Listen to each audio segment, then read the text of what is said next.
Hello, my name's Michael Conneely, and this video is called Understand and Heal the Truth of Your Planets. And so basically I'm now in this post sharing 6 concrete examples of the techniques I use, drawing on both Western psychodynamic and evolutionary astrology, and also on Vedic astrology. And please see the partner post, which I'm publishing on this same day, which goes a bit more into the theory and framework behind these 6 methods. And of course there are a lot more other methods and techniques I also use in my astrology online readings and teach in my astrology online courses. So basically in this video I'm sharing with you 6 most valuable and vibrant methods I use in my readings and course teaching. And they're basically 6 ways of getting to understand the truth of your planets, their divine nature, but also their nature as they manifest in your chart and in your life. And also, crucially, how your planets treat each other. And we do this using both Western and Vedic astrology. And this is a richly vivid way of finding the truth of your planets and how they treat each other. It can develop truth in our life. It should open the door to healing and empowerment and growth in consciousness and raising consciousness. So this blog post is about 6 practical methods demonstration. But as I said, please also see the related blog post, which looks more into the frameworks of the methods.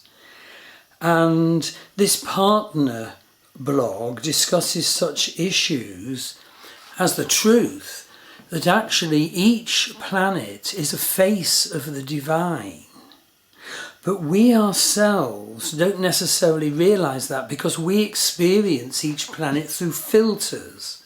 So in Western psychodynamic astrology, the filters through which we experience our planets are things like sign, house and aspect that the planet falls in, and crucially chart aspect shapes.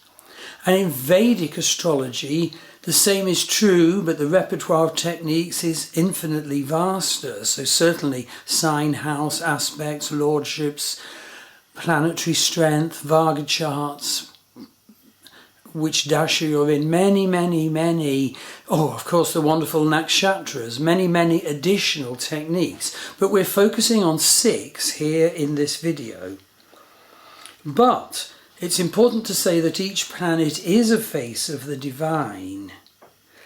And what we experience could be called a karmically distorted face, a face that we're actually born to experience in this life and learn to understand and know about, heal and grow spiritually.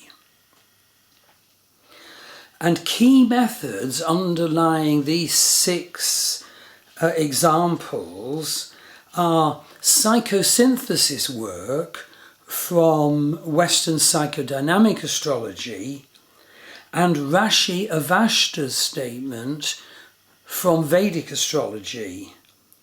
But they also key into wider methods, as the partner blog explains, like vision work, soul retrieval, deity tantra, all of which I've studied and experienced very deeply and share in my readings and course teaching. So the first example of the 6, there are 3 examples from Western astrology that I'm giving here and 3 from Vedic astrology. And the first example is about chart aspect shape analysis. This is Western astrology. And my favourite Western astrology program to use for this is the wonderful megastar created by Juan Saba in South America, I think in Argentina, and it's magnificent and accurate, but it uses rather tight orbs, and so you do need to supplement it by a more mainstream Vedic astrology program, not replace it, merely supplement it. And my favourite, because of the beauty of the chart display, the chart aspect shape display, is AstroCalc, which has recently been made freely available. And using a Vedic astrology, by the way, I totally recommend Sri Jyoti Star. But for the Rashi Avashtas table, which is one of the 6 examples I'm giving you today, I do use Kala, but Kala will only give an accurate declaration if you set it to Dira settings, D-I-R-A-H, and sidereal zodiac Lahiri and Amsha. So let's look at the first example, which is chart aspect shape. All the examples are from the same person's chart, a woman's chart, and this chart is this chart aspect shape is a megaphone. So this lady has a megaphone, and who am I to criticise that? And a megaphone chart aspect shape gives a special gift of utterance. Now that gift might have been solid in the life, by parenting or external circumstances, all sorts of things. I know a number of people with megaphone chart aspect shape, but it's there to be healed and developed. So it's so wonderful if I, as the astrologer, can alert someone to the fact that they have a megaphone. And if you look at the blog post accompanying this video, you'll see that the megaphone chart aspect shape actually consists of a red line, an opposition, a green line, an inconjunct, and a blue line, a trine. And they all come from the one point and fan outwards. And at the top of the megaphone is an inclusive chart aspect shape, a separate chart aspect shape which is totally included into the megaphone, which is called a psychic eye.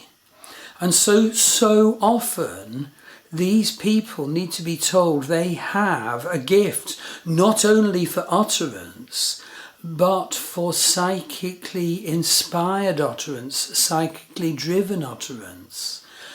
And it can be such a gift for them to find their voice, and also such a gift for people who hear their utterance.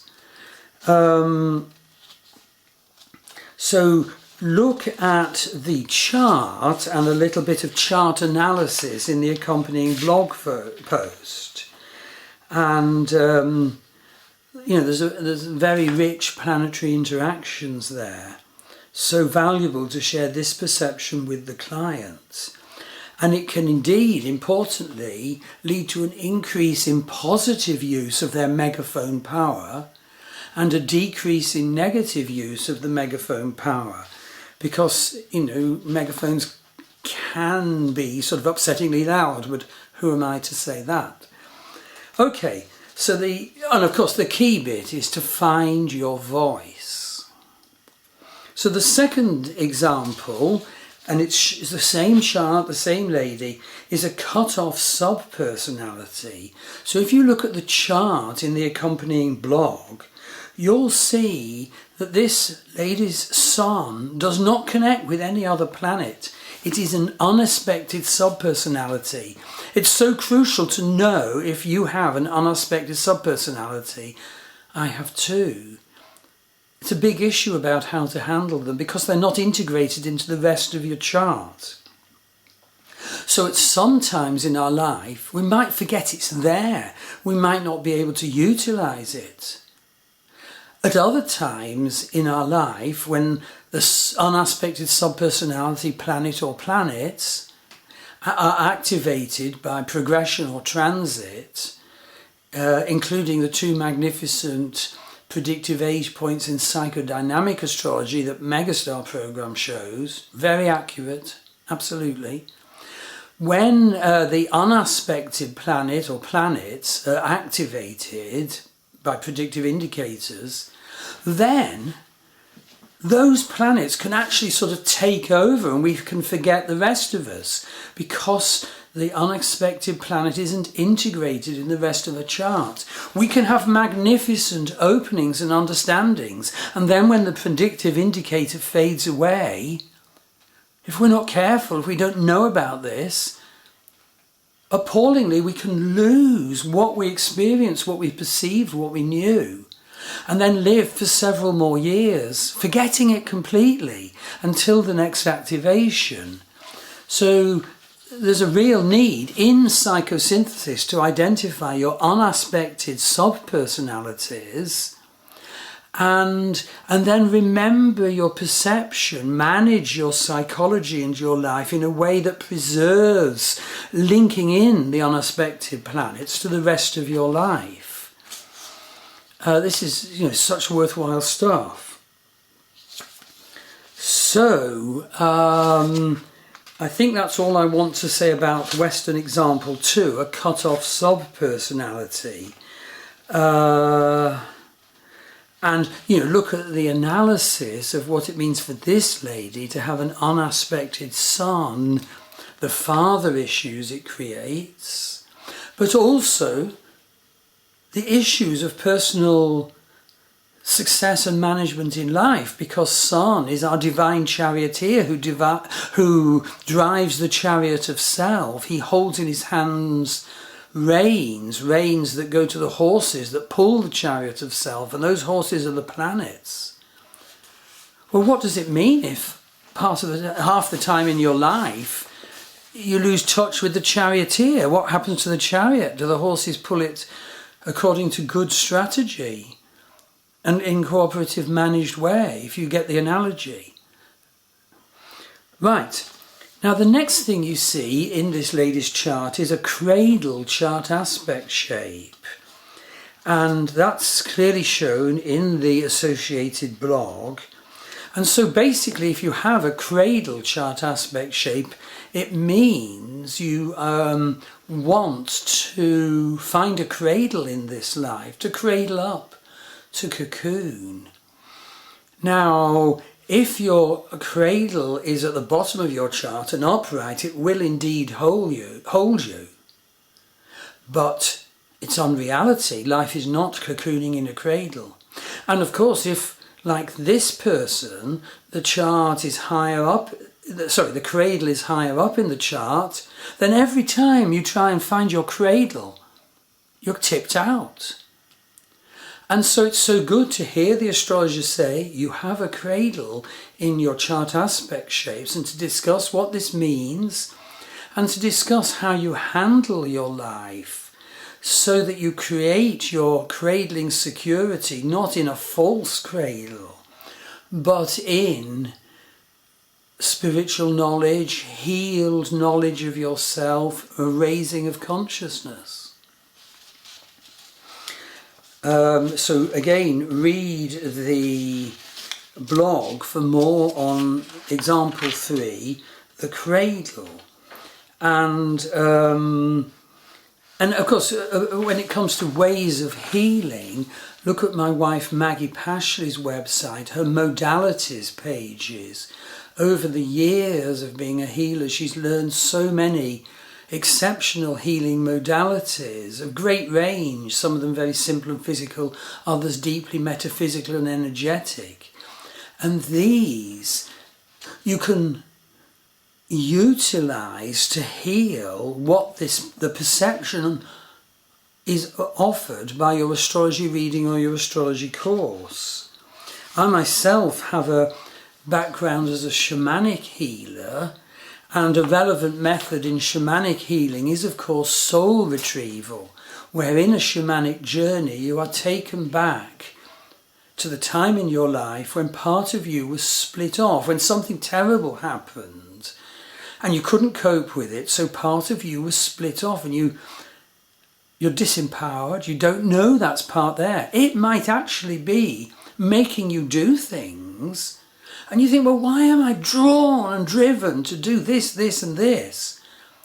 And of course, if you aren't aware of your split off sub-personality, you'll just go on being the puppet of the drives to express and heal itself that the suffering sub-personality, which is hidden from your view, forces repetitively into your life. And in a soul retrieval shamanic journey, you journey back to meet the Michael age 12 or whatever it is for you, and to contact gently and caringly and with a call to power, to contact the split off you and to love and cherish them and seek to integrate them progressively into your full self. And so there will be a great increase in your empowerment and embodiment.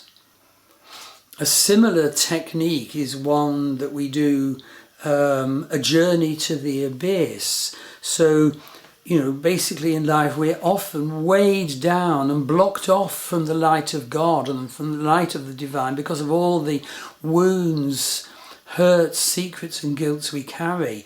And so just like Pluto and Persephone, or the descent of Ishtar, or the descent of Inanna, in this journey you're taken down into the abyss, and there you give to Pluto, as keeper of the abyss, all these darknesses, blocks, weights and secrets. There may be a price which he asks, and then you return to the surface of the earth and experience, standing in embodiment and new lightness,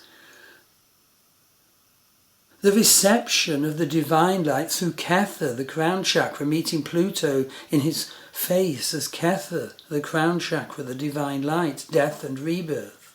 Wonderful journey. You can subscribe for these, for that on my Star Wheel Astrology website, and Maggie's healings are on her www.maggiepashley.com website. So now we move on to look at 3 examples from Vedic astrology. So first of all, there is the Vedic chart of the example person, a woman. And the first Vedic example of the 3 is Rashi Avashtas, how your planets treat each other.